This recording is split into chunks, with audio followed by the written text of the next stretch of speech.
So, what's up? Good morning mga kalupa. Magandang morning. Panoorin nga natin tong paglalamyarda ni Diwata mga kalupa. Talagang hindi na mapigilan itong si Diwata mga kalupa.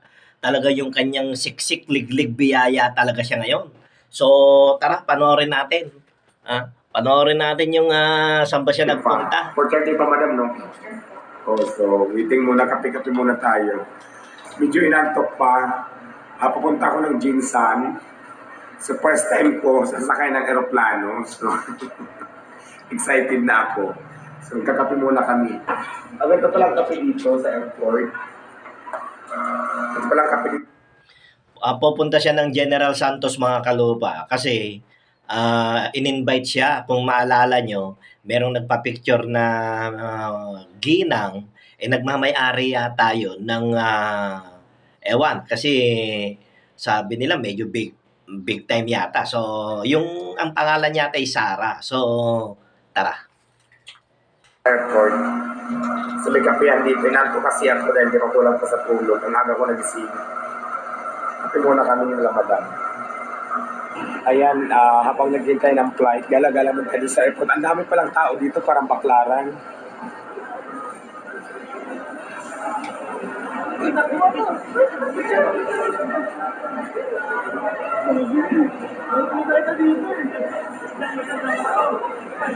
Natutuwa ko sa pati dito sa airport na nakakilala sa akin. So, parang parisan ko lang.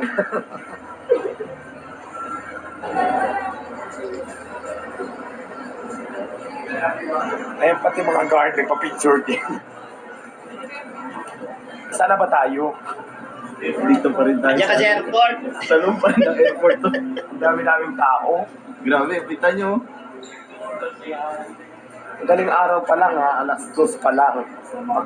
Alas 2 pasado, mga 2:30. Ang daming tao pala dito, parang baklaran lang talaga. Ang airport pala, kasi first time ko dito magagaling ganito, parang baklaran pala, ang dami din ng tao. So, ayan na nga guys. Naglalakad na ako, papunta na kami doon sa aeroplano na kung saan sasakay na kami. Kasama ko si Ma'am Beam at saka si Alvin. So, ayan. Nagtumawag sa Kasama niya pala yung kasama niya sa entourage. Entourage ba tawag doon? Kasama niya pala si Alvin, yung napaparatangang maggagatas. Okay. Okay. So mamaya excited na ako na makasakay sa aeroplano dahil first time magta-travel ako ng ganito kalayo at saka sasakay ng aeroplano syempre. So ito na. Forward po tayo. Sa aeroplano na ako.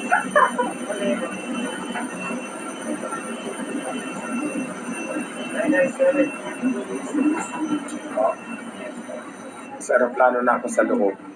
Parang bus. Nakakatakot, pinakabahan ako.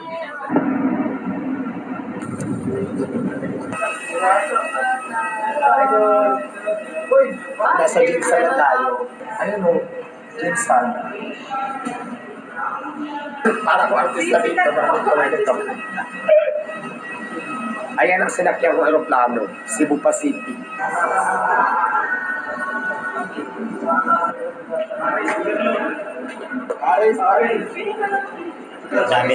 Ang dami nagpapapicture mga kalupa. Labas na tayo ng airport ng Jinsan. Pupunta na tayo doon sa destination natin na lugar kay Madam Sara. Tara na.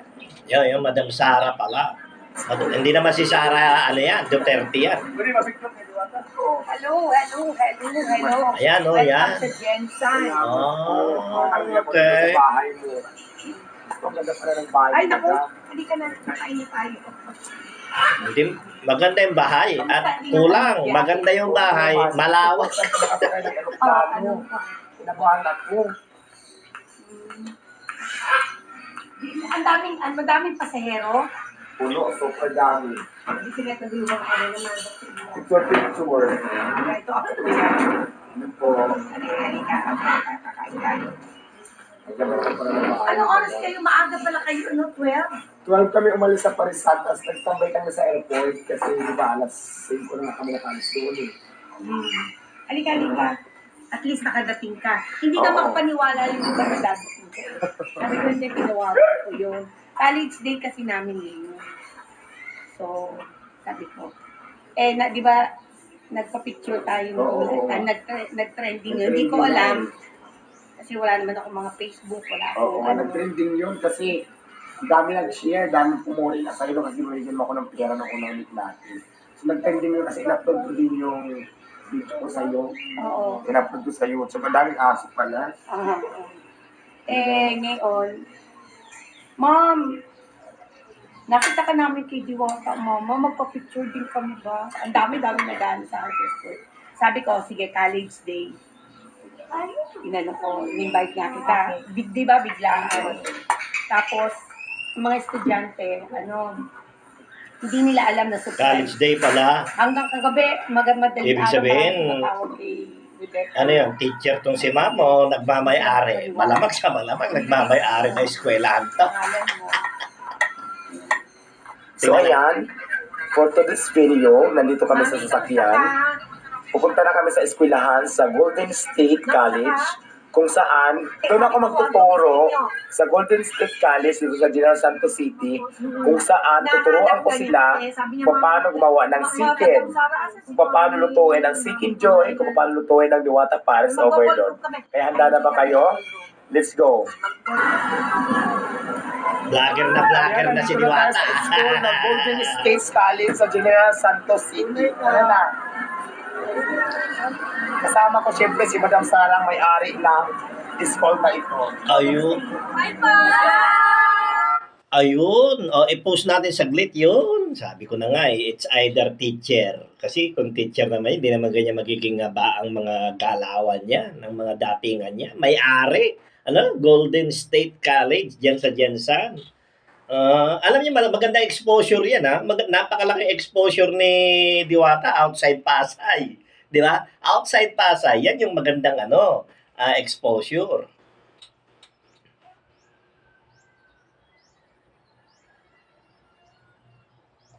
Ayaw.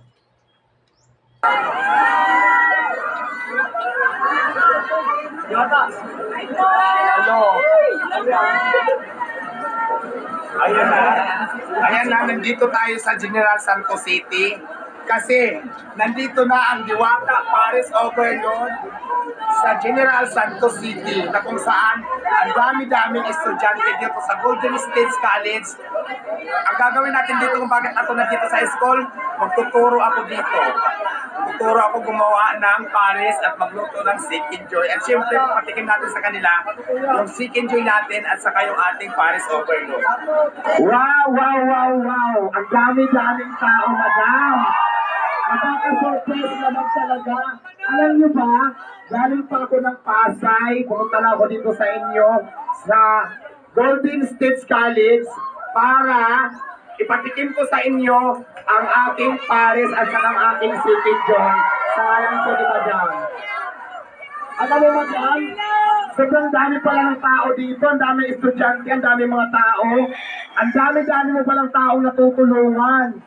Ang dami-dami namin natutulungan ninyo madam, mga estudyante, mga magulang, at siyempre mga taong kapitbahay mo at mga taong nakakilala sa inyo dito, halos natutulungan mo lahat. Alam mo madam, feeling ko lang pag tumakbo ka siguro dito ng posisyon sa gobyerno, mayor man kung ano mang posisyon, senador man yan, o presidente man, ako madam, sigurado ng panalo. Matagang pahalalan na. Napapansin ko sa'yo ngayon, parang wala ka pa yatang plano tumakbo, no? Kalupa, Pero Diwata. nandito lang kami madam, kung mangyari man yan, nandito lang kami para suportahan ka. So yun, ayan, gusto ko lang din pasalamatan yung sinilang ko kanina ng chicken kasi di ba bawal pala isa kayong chicken sa sa aeroplano, kaya doon ako bumili sa Golden Meat Shop dito sa sa Purok Malakas. Dito ko binili ang aking chicken na aking ipapatikim sa inyo ngayon. Hindi na ba kayo matikman ng Diwata Chicken Joy? Ready na ba kayo matikman ng Diwata Paris Overload? Ayan, dahil ready na kayo, ipapatikim na namin sa inyo ang aming Seeking Joy na talaga naman pinagmamalaki ni Diwata Paris Overload. At syempre gusto ko rin pasalamatan yung nagbigay ng litson. Si Sir Kiko ang nagbigay po ng litson. Nandiyan po ang litson. Pero iuwi ko yan mamaya. Hindi ko yung pumatigil sa inyo. Sarin lang. And then maraming salamat kay Sir Kiko dahil nag-donate po siya ng litson. Nagbigay po ito sa atin. Thank you so much, sir. So ayan, bigay na natin sila.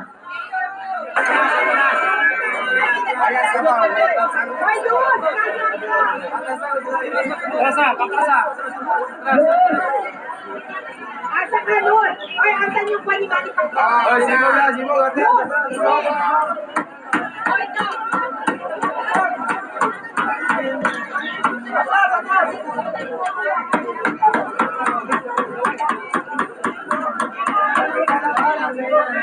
Ay, ang pare sa kabuyan. Dito lang ang mga Muslim sa chicken.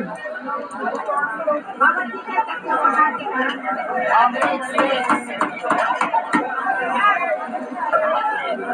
Si Mata, ito mga panimani pakya. Ayan. Ayan, Diyos ko, maraming salamat. Golden State College dito sa George Santos City dahil nakating ako dito, naging bahagi ako ng yung programa. Sa ngalan po ng Madam Sara, ang may-ari po mismo ng eskwela na ito. At pagkarami pala estudyante dito. Alam sa totoo na nandito ako para magturo. Eskwelahan to, di ba? Para turuan ko yung mga estudyante, para maggumawa kung paano gawin ang Diwata Paris at sa Diwata Seeking Joy. Di ba, biglang naging teacher ako dito. Nakita nyo naman, di ba? Sobrang dami ng tao. Pakita nyo.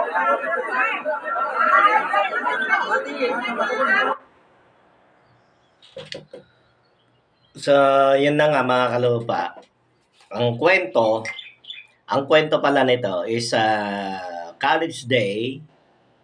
May gathering sa kolehiyo na yan. Anong pangalan ng college na binanggit niya? Golden State College na pagmamay-ari yata ni Ginang Sara. Hindi po si Sara Duterte, ayan, yung nagsalita kanina na Ginang. So, in-invite at talagang pumapaimbabaw na yung super tayob na ng nararating ni Diwata. Sana nga at ma-sustain yung ganyang pangyayari sa buhay niya. At congratulations kay Diwata. Yun lang. Pero sana hindi niya naisigit pa niya yung ganun. No? Matagal pa halalan, kalupa Diwata. Pero ganun pa man, ganun po talaga. Hindi po natin saklaw kung ano man ang kanilang ikangay iniisip. O, di ba? Iniisip. Ako lang naman na yata nag-iisip. So, yun. At pinanood natin kasi first time nga daw niyang sumakay ng eroplano at kung ano-ano pa. So, congrats kay Diwata Paris Overload. Mabuhay ka, kalupa. Babush and Mwah Mwah Sup Sup.